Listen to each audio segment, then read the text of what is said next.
Part 1. The Rise of a Ghost Trader. I wasn't always a criminal mastermind. No, once upon a time, I was just a kid obsessed with numbers, patterns, and puzzles. Growing up in Seattle, I was the quiet one, the one who could solve equations faster than anyone else in class. But math was never enough. I wanted power. I wanted control. I wanted to beat the system. At 19, I got a job at Goldman Sachs as an algorithmic trader. They called me a prodigy, the kid who could build machines that think faster than humans. I loved it. Loved the thrill of the market, the rush of making millions with a click. But something gnawed at me. I realized the system was rigged. Not just rigged, broken. Wall Street was a playground for the rich and greedy. And the little guy? He was just a pawn. So I quit, took my savings, and disappeared into the digital shadows. That's when I became QuantLord. I built an AI trader that promised 2% daily returns. Guaranteed. The crypto world ate it up.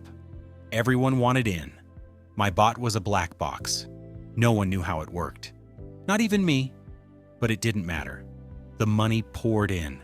Hundreds of millions, billions. People trusted me. They believed. And that's when the fun started. But here's the thing about playing God with money. You only need to be lucky until you're not. Part 2. The Illusion of Control. I used to believe I was the smartest guy in the room. And for a while, I was. But what they don't tell you about being the smartest in the room is that eventually, someone else walks in, and he doesn't need to outsmart you. He just needs to catch you slipping.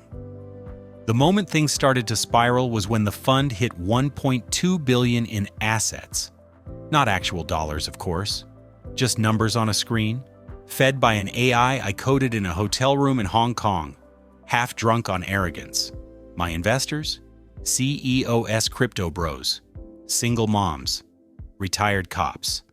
They all wanted the same thing, a shortcut, and I was more than happy to sell it to them, gift wrapped in AI and buzzwords.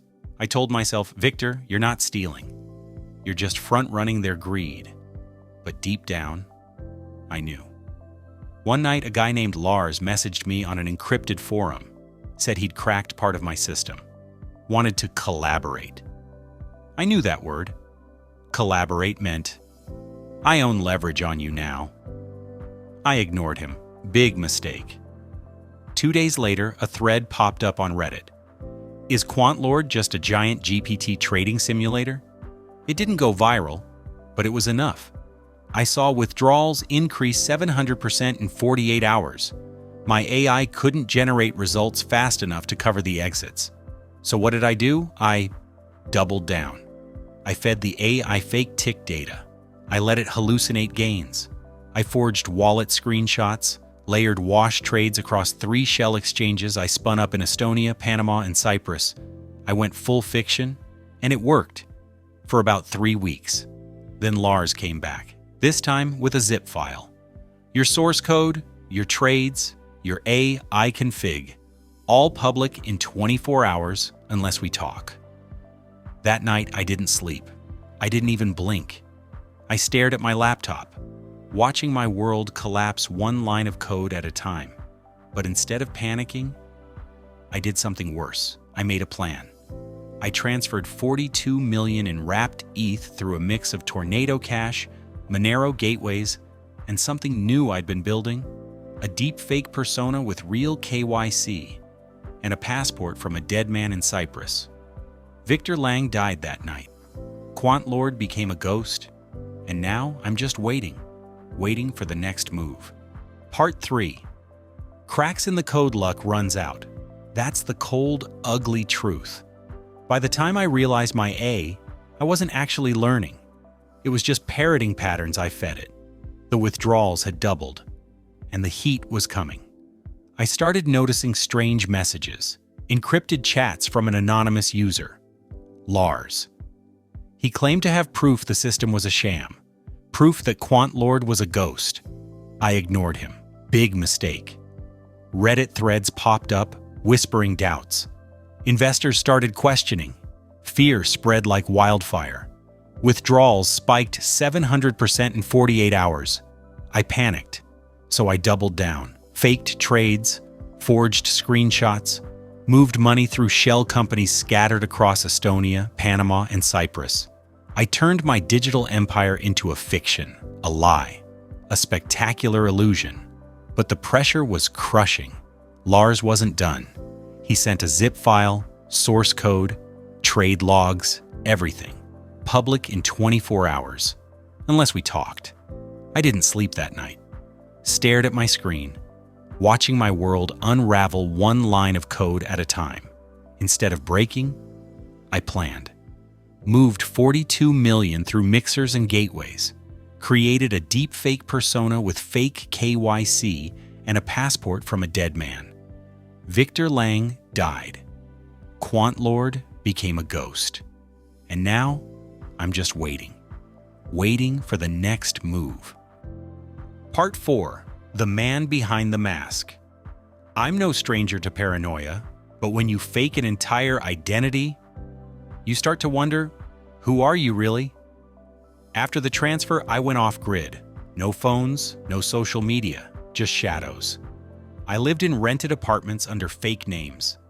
Every knock on the door made my heart race. Then, out of nowhere, a message, encrypted, from Lars. We need to talk, real talk. I debated ignoring it, but curiosity, and maybe pride, got the best of me. We met in a dimly lit cafe. He wasn't the villain I imagined, just a guy who saw through the illusion. He said, "You're playing a dangerous game, Victor. People lost millions, families, dreams. What's your end game?" I laughed, because I didn't know. He looked me in the eyes. "You're not invincible. The AI won't save you." It hit me. For the first time, I wasn't the puppet master. I was the puppet. I had to decide. Keep running or face the music. Part 5. The last algorithm I made the call. Not to the cops, not to the investors, to Lars. We met again, this time in a parking garage. No cameras, no witnesses, just two ghosts. He said, "You made a mess, Victor." I didn't ask how he knew my name. He slid a small folder across the table. Inside, photos, bank statements, email threads, all of them. Everything I thought was buried, exposed. "They want you back," he said. "But not as a founder, not as a genius, as a fall guy." I blinked. "You mean they want me to confess?" He smiled. "They want you to play the villain, publicly. You take the heat. We give you a new life, clean, quiet, rich." I laughed. It came out broken, like a cough wrapped in panic. "So I get crucified and then rewarded?" He shrugged. "Welcome to the real economy." I asked him, "What if I say no?" He leaned in, calm, dead eyes. "Then you disappear for real, and not the good kind." I didn't sleep that night. I watched the ceiling fan spin for hours, thought about all of it. My fake crypto empire, the interviews, the podcasts, the Forbes cover, the staged protests outside our office, the fake whistleblower we paid to leak what we wanted people to believe. It was all theater, and I was the leading man. Next morning, I walked into the Dubai Financial Center. Clean suit, hair slicked back. I turned myself in. Cameras flashed. Reporters screamed. And me? I smiled. Because I knew something they didn't. I had followed their script. Confessed, cried, apologized. Took the hit. But behind the scenes, I'd already moved $48 million to cold wallets buried under shell core in the Caymans. 2 years later, I live on a boat off the coast of Sicily.